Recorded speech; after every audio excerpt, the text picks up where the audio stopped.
All right, today we are jumping straight into one of the most incredible origin stories from the Mahabharata. It's a story all about justice, karma, and what it really means to be righteous. And believe it or not, it all kicks off with one man taking a brave stand against a powerful king. So, picture this. The scene is set for a high-stakes game of dice. But this isn't just any game. It's the one that's going to trigger a massive, catastrophic war. And right in the middle of it all, you've got this one man, Vidura, literally begging the king, Dhritarashtra, to just stop, to come to his senses before everything falls apart. This moment, it really tells you everything you need to know about Vidura. But the real question is, why? Where did he get this unshakable moral authority? To get that, we've got to rewind. We need to uncover a wild story about a terrible injustice and, get this, a divine curse.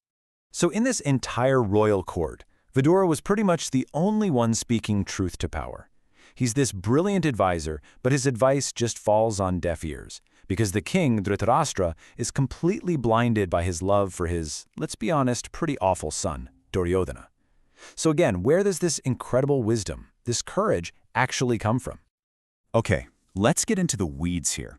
Because to understand Vidura, we actually have to start with someone else entirely, a deeply pious sage named Mandavya.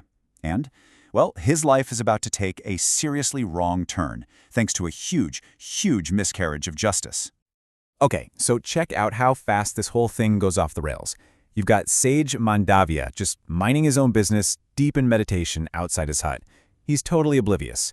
Then, some thieves on the run decide his ashram is the perfect place to stash their stolen loot. When the royal officers show up and find the goods, who do they blame? The sage, who's still silent in his trance. And the king, without a shred of investigation, just orders this absolutely brutal punishment. But here's where it gets even crazier. Despite being impaled on a stake, Mandavya doesn't die. His yogic power literally keeps him alive. The king, realizing he's made a catastrophic mistake, is horrified and comes begging for forgiveness. But Mandavya? He's not angry at the king. No, he's got a bigger question. This isn't about human error anymore. He wants answers from a higher power. And this is the absolute turning point. Mandavya doesn't waste any more time with the mortal king. He goes straight to the top. I mean, the very top. He confronts Yama, the god of death and Dharma himself. He's basically marching into the office of the cosmic CEO of justice and demanding to know, what did I possibly do to deserve this? And the answer he gets is, well, it's pretty stunning. Yama pulls up Mandavya's karmic file, blows off the dust, and says, "Aha, here it is. When you were a little kid, you poked insects with a blade of grass." That's it. That's the crime. According to the god of justice, that's why he deserved to be impaled. Now, you might think the sage would just accept this, right? Divine judgment and all, but no. Mandavya is not satisfied. In fact, he's furious. He looks at this cosmic law and sees a fundamental, unacceptable flaw, and his reaction is just mind-blowing. He decides he's going to curse the god of justice himself.